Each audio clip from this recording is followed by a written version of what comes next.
Right, we're over at Yakeley Sandhurst Lake. Just going to talk you through a little bit about my setup and what I'm using, the approach I'm using.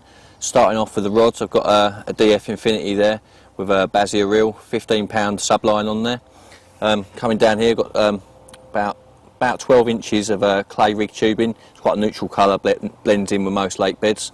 I haven't got a tail rubber on because I don't think there's any need for it. It's just inserted straight into the back of a 1.5 ounce Skyline inline.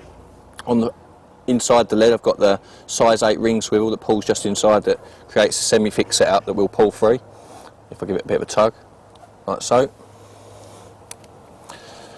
On the end I've got, what's that, 6 or 7 inches of supernatural braid in 18 pound. This is a gravel one, gravel coloured one. Knot that's knotted very basically to size 8 wide gape. The hair exits exactly level with the point, which is, because this is a balanced bait, will allow the hook point to sit exactly where I want it, right at the bottom, in the bottom of the fish's mouth. And yeah, that's my basic setup for Sandhurst today. Right, the hook bait, what I'm using is a 10mm Milky Toffee, and if you can see there's a tiny little split shot underneath that.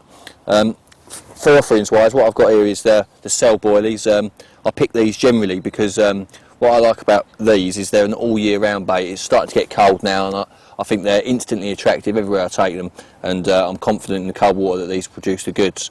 18mm in size. The reason they're 18mm is because all I've got, and I'd be lying if I told you differently. What I've got here is the cell response pellets. They're about 4mm in size, and I'm using them in a golf ball size PVA bag, just like one mouthful. Carp comes in, hopefully sucks up the bag of pellets and the hook bait all in one go, and hopefully with the pellets in its mouth, it's not going to know it's got a rig in its mouth, and hopefully it'll get hooked.